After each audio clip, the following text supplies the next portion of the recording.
Here are the rules for the Agoge Series. All eligible participants will remain at ringside for the entire series and be referred to as the Wall.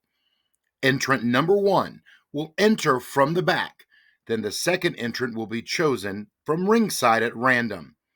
All participants outside the ring will serve as lumberjacks, keeping the action inside the ring. After the first match has ended in pinfall or submission, the next entrant will be chosen at random. If entrant number 1 defeats all 4 additional entrants, they will earn a shot at the SOM Championship. If entrant number 2, 3, 4, or 5 wins, they earn the right to start as entrant number 1 next week. The only way to complete the Agoge Series and win an SOM Championship match is to start as entrant number 1 and defeat 4 opponents. Well, there's a face we haven't seen in a while, Bobby. Michael Gabriel entering first in the Agoge. It is about time that we have seen him back, and it's about time that I'm back. I have missed 2 of the biggest Agoges we've ever had. That's right. Yeah, last week, the reason Michael Gabriel is starting us off today is because last week, Hunter Wolf, it took 14 weeks, but somebody has finally completed the Agoge. Hunter Wolf has earned himself a title shot. Of course, we saw on Revolution this week that may not be as simple as he otherwise thought. Yeah, but, oh my God. Like, I've never seen anybody just go through and destroy a match like that. Absolutely. I mean, that was ridiculous. And this wasn't just, a bunch of local guys we brought in. This was Josh Valance, Santiago, Dirty Daddy, and Evan Golden in one match. Beat all 4 of them in a row. And there you see the new East Tennessee champion as of, 10 days ago at Fright Night. Michael Gabriel's in the ring. We've got the Wall on ringside. But there's also some other things that go along with that as well. That was the longest Agoge that we've had. That's right. So that means that he is the bar setter right there. He is. He's lasted longer in the Agoge than anybody else. He won the Agoge, and it was the longest Agoge. Yeah, that's right. Challenge Series. Introducing first in the ring, competitor number 1, Michael Gabriel. Your challenge has been accepted. Big money Maverick Price. Oh, buddy. Maverick Price, the first Money Maverick. Gabriel here. Stepping back into the Agoge. Yeah, It's been a while since we've seen him. Michael Gabriel's, I believe, his 5th appearance here in the Agoge. It's been a couple of weeks. And Michael Gabriel coming back in with some steam. We talked about last week Hunter Wolf winning the entire thing.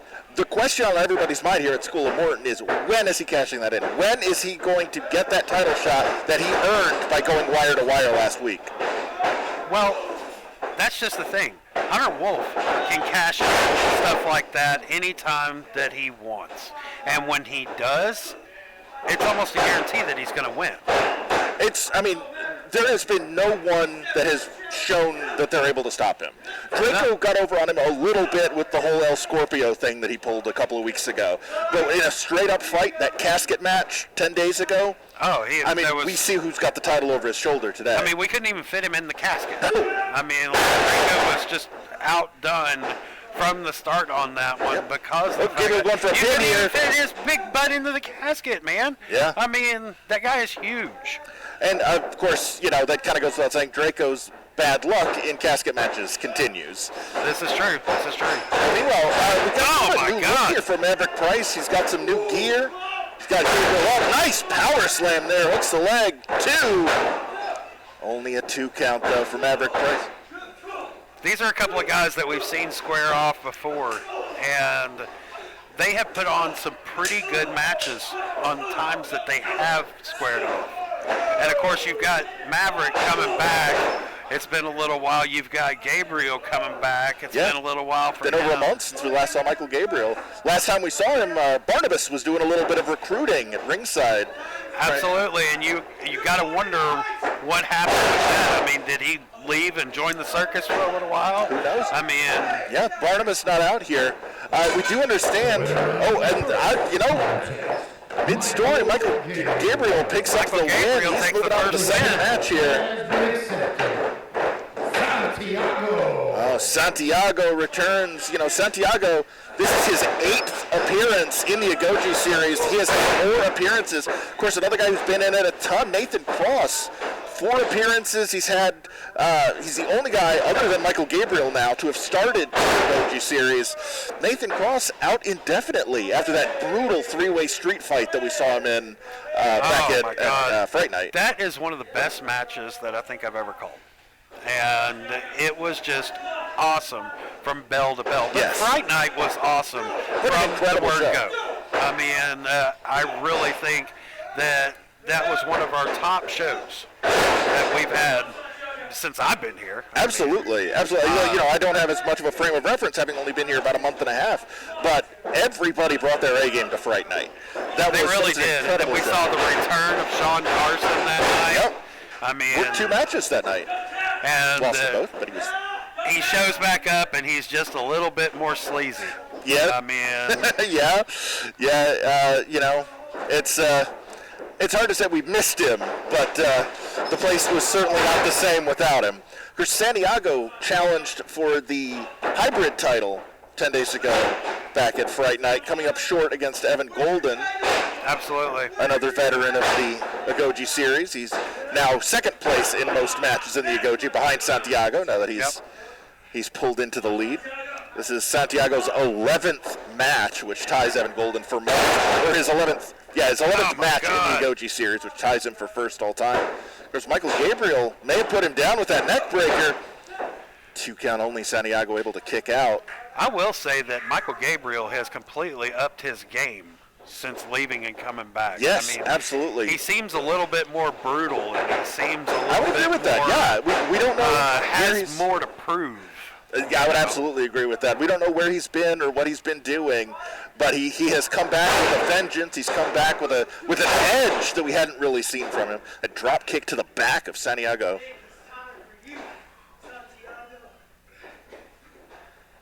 Looks like he's calling it. Oh. Sending him to the heights. Oh! He's going to put away 2 consecutive opponents here with this move. Should be Hooks going for the leg. cover. 2, 3, and Michael Gabriel. The winner of the second contest is Michael Gabriel. Michael Gabriel. Michael Gabriel was a decisive win. Richard 2 of them. Now here comes Richard Dulé. And now, Richard Dulé. We talk a lot about, during the Agoge Series, these kind of dream matches. This is not a match we would typically see. These two, tend to have similar enemies, similar friends in the ring. So we wouldn't really see Dulé and Gabriel go one-on-one, except in something like the Agoge. But you can tell that doesn't mean anything to Oh, no. Dulé.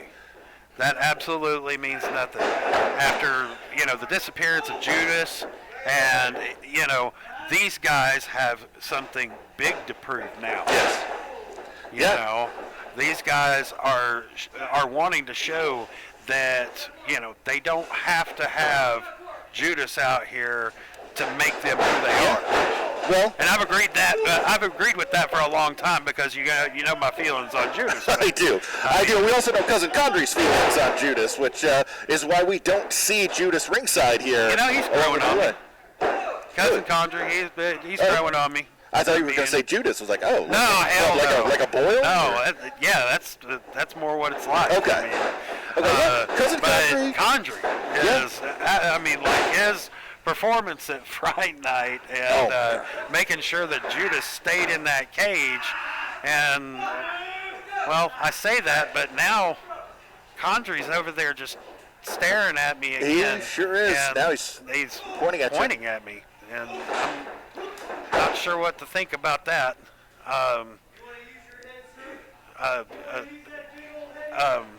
Well, back to you, Pat. Yeah, sorry. Yeah, we're distracted here by Cousin Condry just kind of staring at the table. Of course, was it last week on Revolution, 2 weeks ago on Revolution?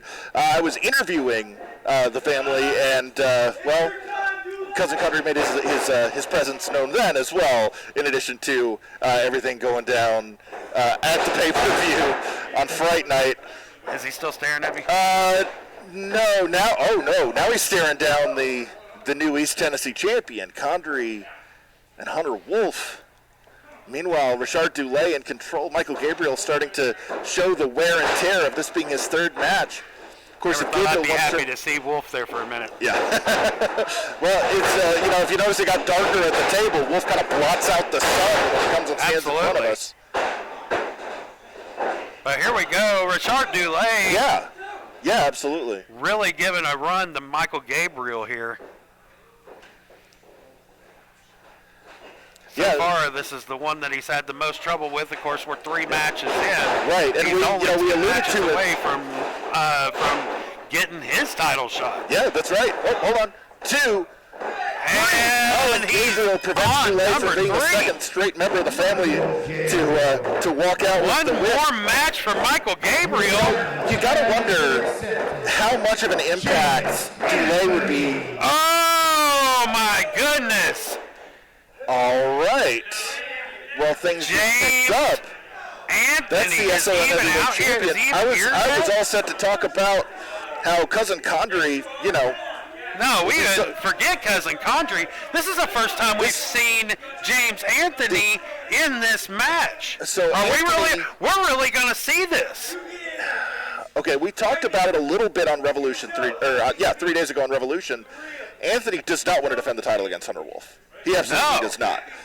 Is this his way of trying to block that title shot that Wolf is going to get from winning the Agoge?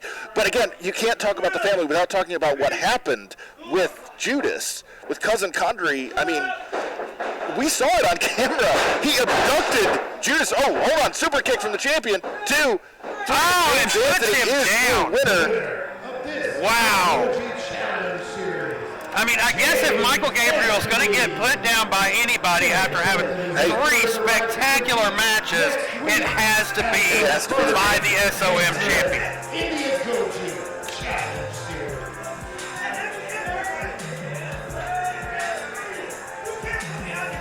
James Anthony. Oh, and now James Anthony is just now realizing that he's going to be first in our next Agoge. Hold on, looks like the champ has something he wants to say. Let me go get him a microphone.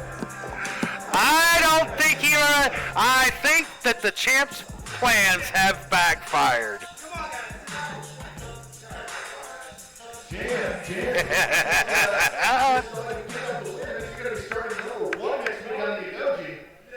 There's got to be some mistake. I did not sign up for this Agoge or any Agoge, man. I need to talk to Judas. Is Judas here? Have you found him yet? No, taking him down to the dungeon 3 nights ago. Well, I need to speak to Ricky Morton. I need to speak to the champion. There's no way I'm starting next week's Agoge. I don't deserve to be in this. I beat almost every guy in that locker room. I don't deserve to be in the Agoge. I need to talk to somebody who's got some higher power in this company. That's what I'm going to do right now. I'm going to get to the bottom of this right now. All right, well, as it stands right now, the SOM Heavyweight Champion, James Anthony, is going to be starting next week's Agoge unless James Anthony has anything to say about it.